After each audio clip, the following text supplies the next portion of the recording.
All right. Crazy days we live in, right? Pandemic, election, conspiracy theories, craziness, bipartisanship, attacks, all that jazz, right? Sounds like wars and rumors of wars. So you know what happens when the world is crazy, when there's a global crisis, when there's election years? There's always a Christian uptick in their interest in the book of Revelation, isn't there? Right? And I'm not blind. I see your Facebook posts. I see what should be obviously noticed as photoshopped things being shared on there. I see the crazy conspiracy theories. I see all that jazz.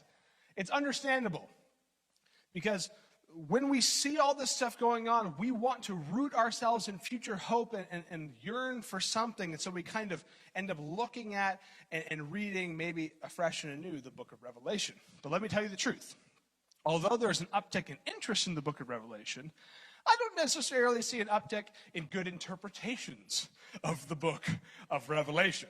So I've seen what you guys are talking about. I've heard some discussions. We've talked about Mark of the Beast and vaccines and all of this stuff. And so I think it's time to have a discussion about apocalyptic literature. Because what is supposed to be uniting all of us in the victory of God, that's what the book of Revelation is about.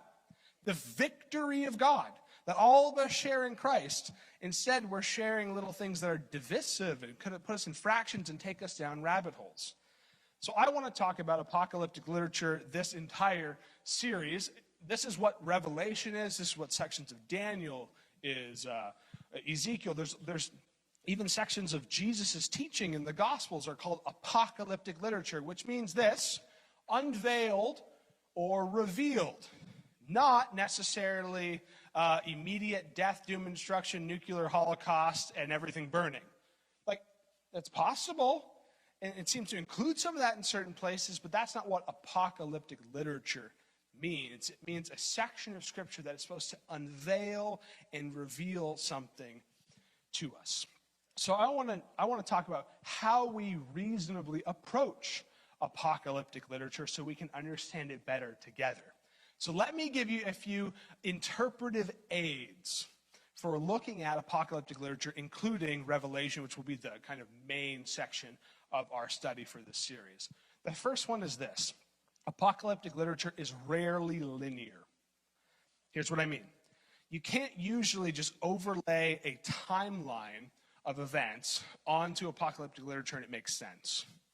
In fact, Revelation, which we'll be looking at, is episodic. It's not linear. So there's different scenes, there's different characters, there's different focuses, and some of them seem like they overlap, or maybe they're in sequence, but there's no one time frame that you can run through it and make sense of it all. And that's helpful, because a lot of us, as we're dealing with crazy times, we may read Revelation and we see something in there, we're like, that sounds like us, right? That sounds like now.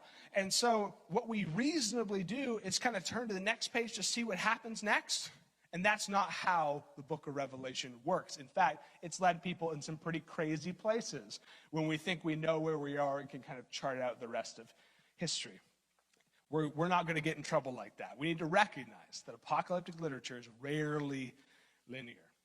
Beyond that, it's also highly symbolic, which is a toughie. It makes it really hard to read. You get weird numbers like 7s and 4s and 12s and 666s, right? There's all these numbers. You're like, what is going on? And beyond that, there's just repetition of lines and numbers. There's also kind of weird characters and imagery that it's just kind of like, what is going on with that? We're going to encounter some fantastic beasts, and we have to recognize that not all of these numbers, not all this repetition, not all this symbolism necessarily ties exactly to the things that they're describing. These are ways of helping us understand and look at things that were indescribable. So for us to say this is exactly what it is, we're probably missing the mark if we interpret things symbolically, always literally. So we just have to weigh through that. It's a complicated one. We'll work through it together. And then the last one is this. It kind of relates to the first. When you're dealing with apocalyptic literature, there's usually a past, a present, and a future sense. Here's what I mean. In most of the Old Testament, when there's prophecy, when there's apocalyptic literature, it's pointing forward to something that actually like gets dealt with in the Old Testament. You'll see prophecies that are fulfilled in Old Testament stories and people. But what people have done, what Jews have done, what Christians have done ever since those supposedly completed elements of prophecy and apocalyptic literature, we've always said, okay, even if it was completed back then, it still has a practical application for you and I today. There's a present nature to it, and something that's really helpful that Jesus kind of helps us understand is there's probably a future sense in which it's going to be totally fulfilled and revealed. Because a lot of these Old Testament prophecies were fulfilled in characters, in people, in stories, but then Jesus came along. And all these New Testament interpreters, writers, Paul, his disciples who are writing these books, they look back on things that they thought were complete, and they say, no, Jesus was actually the full completion of these things. Those were types. Those were things pointing forward to the revelation of God that was going to come in Jesus. And so we should be weary of saying it's just dead and gone and back there. Because there's practical application for our lives, and there's probably a sense in which all of it is still pointing to a full revelation in the future. So when you read the book of Revelation, it has historical ties that make sense when we interpret it. They're helpful. There's present application for our lives, and there probably is a future yearning that we're waiting for the full completion and unveiling and revelation of God's plan and purpose in our lives. Those are our interpretive aids we're going to deal with the entire series. But today, we're going to start with looking at some beastly imagery. Some fantastical beings where you're like, what on earth is going on there? What are those things? How am I supposed to understand that? And does it have any grounding in how I should live my life today? That's what we're kind of orienting the whole series around, because if we try to put a timeline on things, we get messed up. But I think maybe, just maybe, if we focus on some of the beasts we see in Revelation, we'll actually have a better way of kind of stitching it all together and seeing how how we're supposed to live our lives today. So are you ready to look at some of the funky, fantastic beasts of Scripture? Here we go. If you open your book or your Bible to the book of Revelation, we're going to be in chapter 4, but the first 3 chapters kind of start with John getting some angelic dictates to preach 7 specific messages to 7 specific churches, right? But 7 is a highly symbolic number, which means completion.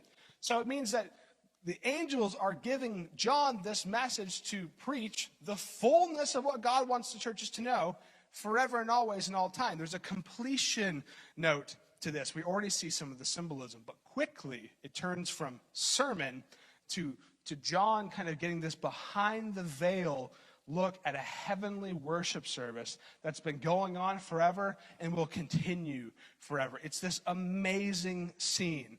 And it's not just John who's there. There's other figures. There's 24 elders. There's 7 lampstands that somehow have their own spiritual life. And then there's 4 pretty funky looking beasts that we're going to talk about today. Here it is. Here's what it is. Revelation chapter 4, verses 6 through 8. In front of the throne, there was a shiny sea of glass, sparkling like crystal. And in the center and around the throne were 4 living beings. Listen to this. Each covered with eyes, front and back. That's creepy. The first of these living beings was like a lion. The second like an ox. The third had a human face. The fourth was like an eagle in flight. And each of these living beings had 6 wings. And their wings were covered all with eyes inside and out. Like that's, again, just... That's the stuff of nightmares. Day and night, they keep on saying this. This is their purpose. This is their goal. This is their orientation. Holy, holy, holy is the Lord God the Almighty, the one who was, is, and what? Still to come. Past, present, and future. We're going to deal with that a little bit today. So who are these things? And like what does it matter for us? Well, I think we're going to learn by both looking outside and back. By outside, I mean these creatures, the ox, the lion, the eagle, they actually have ancient Near Eastern ties.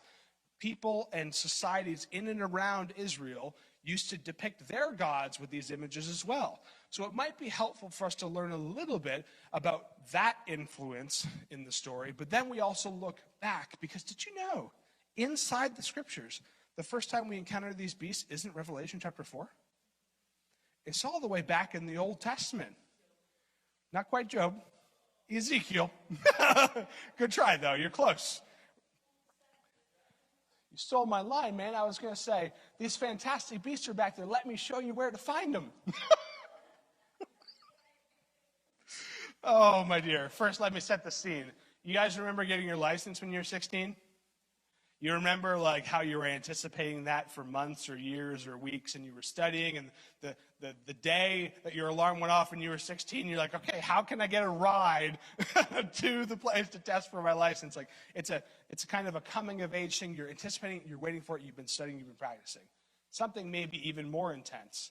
I don't know too well if anyone in the room immediately followed in the footsteps of their parents in their job, like a family business or a trade.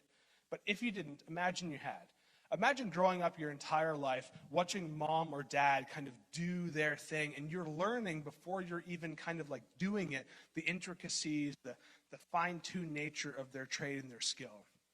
And you would imagine that mom or dad at some point would kind of let you in on it, let you try a little bit, kind of do the simple task, put your stamp on something, maybe make a really ugly carpentry project, right?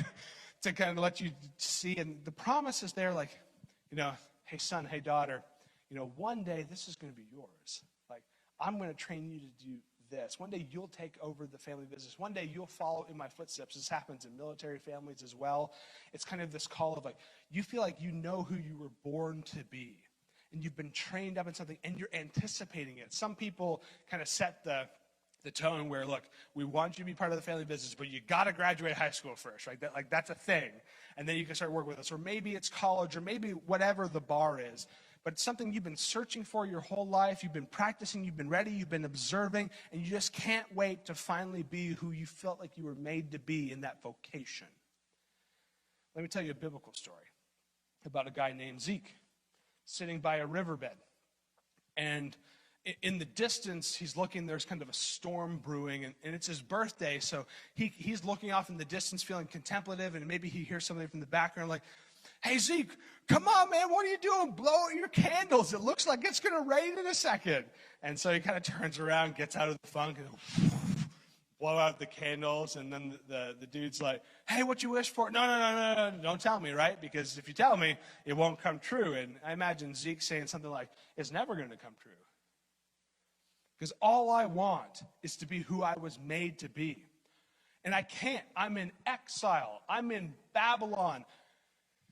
Ezekiel was raised in Israel to be a priest. He was a Levite. For the first 25 years of his life, he was watching his family and his friends do all these Levitical practices, learning the tools of the trade, watching from a distance, waiting for the day where he would get to step into that role and be who he was assigned to be. According to Numbers chapter 4, priests were able to step into that Levitical calling between the ages of 30 and 50. Guess what day it is in Zeke's life? His 30th birthday. Where is he?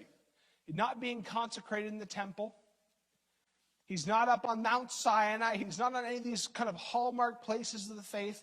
He's on a river leading into Babylon, this ancient, terrible city full of debauchery, the type of place that he was trained his entire life to tear down and denounce.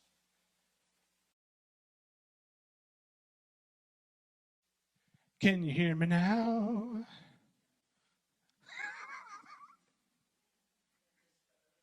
Should we start over? It's been like that the whole time, hasn't it? I've just been yelling at you. Lord have mercy. Well, it's almost my 30th birthday. It's next week. Apparently God was just using this to like, haha. Oh, my dear. So Zeke's celebrating his 30th birthday. It's less than the celebration that he expected. The storm is coming. I imagine they're packing up. And he's looking off into the distance. He's like, that's a pretty cool thing. Like the other day I was driving south and there was this huge cumulonimbus cloud. The sky was still dark, but just that one cloud and there was lightning in it. You ever done that? You're like, wow, that's pretty neat. So he's looking at this storm and there's some lightning going on. And as he like kind of focuses in on it and the fog goes away, he's like, shoot, there's something there. That's not a normal storm. Ezekiel chapter 1, verse 4, as I looked, I saw a great storm coming from the north, driving before it a huge cloud that flashed with lightning and shone with brilliant light. There was fire inside the cloud, and in the middle of the fire glowed something like gleaming amber. From the center of the cloud came 4 living beings that looked human, except they each had 4 faces and 4 wings. Their legs were straight, and their feet had hooves like that of a calf, and shone like burnished bronze. Under each of their 4 wings, I could see human hands. So each of the 4 beings had 4 faces, 4 wings. It's repetition in numbers. The wings of each being touched the wings of those beside it, and each one moved straight forward in any direction without turning around, like they're kind of hovering. They're always looking in every direction. Each had the face of a human on the front, face of a lion on the right, face of an ox on the left, face of an eagle on the back. Same imagery. Each had 2 pairs of outstretched wings, one pair stretched out to touch the wings of the other living being on either side of it. The other parts covered its body. They went in whatever direction the Spirit chose, and they moved straight forward in any direction without turning around. Like, he really wants you to understand that they can go anywhere they want without turning around, changing their attention. Their attention is everywhere. Their ability to move is in every place and direction. And then there's also this line of wheels within wheels. It's this line that inspires crazy people on the History Channel to believe that this is an encounter with aliens and flying saucers. That's not what's going on at all. In fact, we can kind of see the tie into Revelation chapter 4. In verse 18, it says, the rims of the 4 wheels were tall and frightening, and they were covered with eyes all around. Remember, like the creatures in Revelation are covered with eyes, front to back, inside and out. So he looks into the storm and sees these figures, which must have been jarring. And he looks down and he sees these wheels, and it says the Spirit was in the wheels. They could go up and down and side to side all over the place. Like, that's nuts. That's crazy. And then, as I imagine, as it's going up and he's looking, his attention is drawn up. And it's not just these beings, it's not just the wheels, but above the surface was something that looked like a throne. And on this throne, high above, was a figure whose appearance resembled that of a man. From what appeared to be his waist up, he looked like gleaming amber and flickering like fire. And from his waist down, he looked like a burning flame shining with splendor. All around him was a glowing halo like a rainbow shining in the clouds of a rainy day. This is what the glory of the Lord looked like to me. And when I saw it, I fell down to the ground. And I heard someone's voice speaking to me. That's a nutso scene, isn't it? What would you have done? I'm hightailing it out of there as fast as I can. Can I find some shelter? Dear, you know what's going on in this story? We're getting what's called the theophany, which means an appearance of God that's perceivable by the senses. Like, you can see him. This happens a few times in the scriptures where God shows up in a dazzling glory and everyone's like freaking out crazy. Like, Moses couldn't even see his backside. He shows up like a crazy person filling the temple for Isaiah. Like, he's done this a few times, but this is by far the most out there and fantastical appearances of God in the scriptures. So what's going on with these beasts? In Ezekiel chapter 1 and Revelation chapter 4, like, who are they? What are they doing? What is the symbolism that we're supposed to be paying attention to?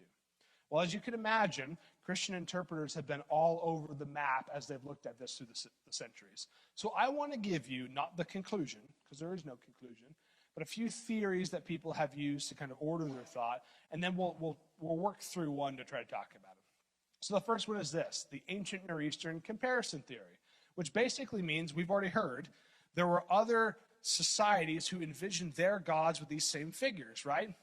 Lions and oxen, which usually represented fertility in these other cults, because the oxes were the ones who plowed the way and new growth could come, right? Lions, victory, eagles, kind of crazy mystery, all of this jazz. So some people think we should interpret God's character in light of these characters that we see in the other parts of the ancient world. Another one is this, which is pretty fancy and theological, but maybe a little bit far-fetched. Bebe, who's an ancient Christian commentator, he believed that these figures actually described the passion narrative. That would be the incarnation, life, death, and resurrection of Jesus Christ. He saw in these figures kind of the history of salvation that was going to come in Jesus, right? The face of the man, what does that mean? Well, it's the incarnation where Jesus takes on flesh. What about this ox? Well, he thought that was Christ's sacrifice on the cross, because an ox could be offered as a sacrificial item. What about the lion? How about the resurrection of Jesus and the victory of God roaring like a lion out of the grave, right? And then how about the eagle? Well, he thought it was the ascension of Jesus back into heaven and the sending of his spirit. That's a pretty neat theological interpretation of these beasts. I don't necessarily think it makes a lot of sense, because Jesus wasn't unveiled back then, and even in the throne room, something different seems to be happening to me. So let me give you what's the most common interpretation theory. It's this. It's called the Gospels method. And it goes something like this. It took 4 Gospels, not 1, not 2, to reveal Jesus' character to us. Like, why do we have more than 1? Because the writers believed there was more to be known about Jesus, and they wanted to make sure we got the whole picture. Matthew, Mark, Luke, and John, right? It takes 4 Gospels to reveal God's character, so maybe it takes these 4 beasts to reveal different parts of God's character. Irenaeus, who's an ancient Christian, everything. He was a bishop, and he wrote all sorts of theology. He believed that the lion, the face of a lion, related to the Gospel of John, because in the Gospel of John we see God's royal nature. It's kind of this king of the jungle motif, right? He's the lion, the roaring lion. He is the one on the throne. And he believed the Gospel of Luke was the ox, the face of the ox, because in the Gospel of Luke we see most clearly the innocence of Jesus as he's offered up as a sacrifice for us. Seems to make a little bit of sense. And then how about that human face? Well, he thought the Gospel of Matthew. This one's curious. Why? Why would he have chosen Matthew to display the human side of Jesus? Anybody have an idea? Yeah, Matthew was a tax collector. How about this? Anybody tried to read Matthew recently? Remember how it starts and how it's hard to get through? Genealogies, right? Matthew was all about tying Jesus to all the humans who'd come before him. Really like giving us the whole human tie-in to Jesus all the way back from the get-go. So he thought Matthew was the face of a human, and he thought Mark was the eagle, because in the Gospel of Mark, we see Jesus doing things like casting out demons and healing people left and right. There's kind of this awe and majesty and magnificence to it. Pretty interesting. Here's what I think. I don't think it matters which gospel you choose or which method you choose to interpret them. What really matters is how God's revealed character in these stories changes our lives and what it orients us to. You know why? Because we were created in God's image. So if God's image is being revealed to us in these fantastic beasts, then we should figure out what they're asking us to do. So Chris Hodges has a little bit of application here. I'm going to give you his points. He believed that the face of the lion showed the perfect kingly nature of God, the kind of God that we have been waiting for, our heart's been burning for, the one that the Old Testament writers were asking for. And he believed that in this amazing nature of God revealed, we would come to love God fully. Not like the rulers that you can't trust, but the one you know has your heart or his heart in the right place for you. The one who's done all that he can to rescue you and save you so that you could experience all of who he is. He believed the face of the lion meant we should love God.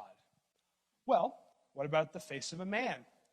Well, God puts on humanity in Jesus to come to save us. He saw the fact that God was willing to step out of his comfort zone and wade into our muck to do whatever was necessary to help us. So what should we do? well, maybe we should help other people.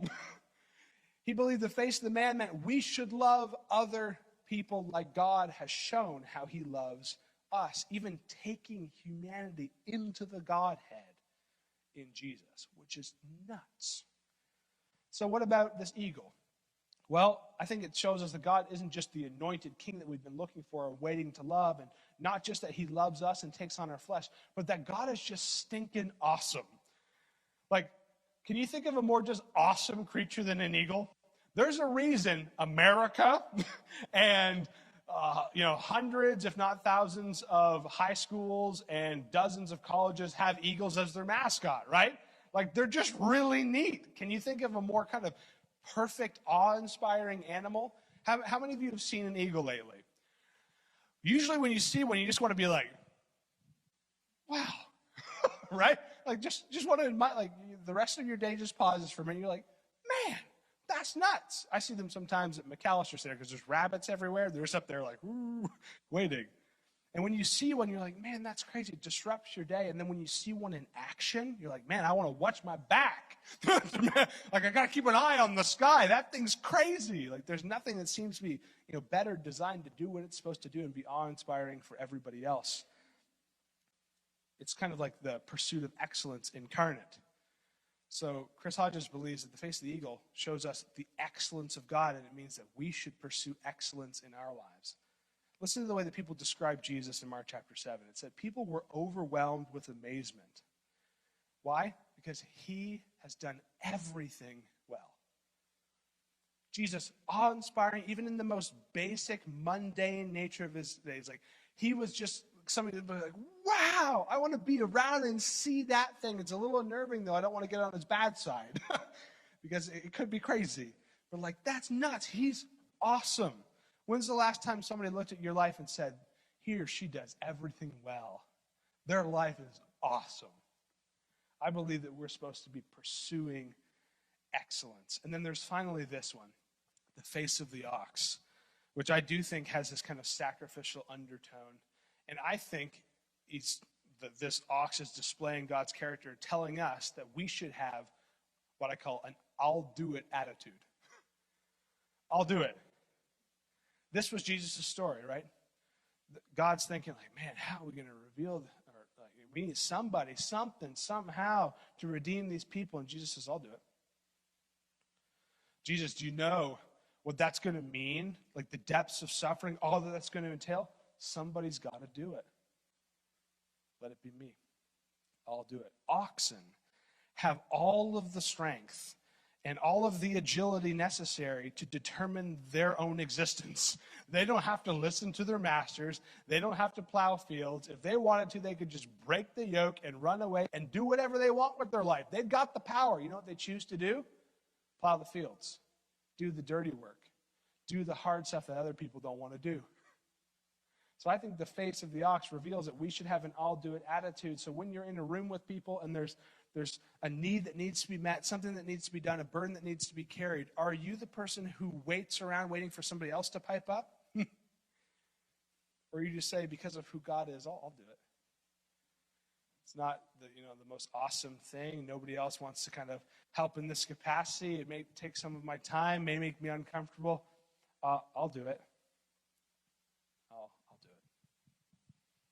Beyond the animal symbolism here of the different faces, I want to just talk really briefly about the eyes.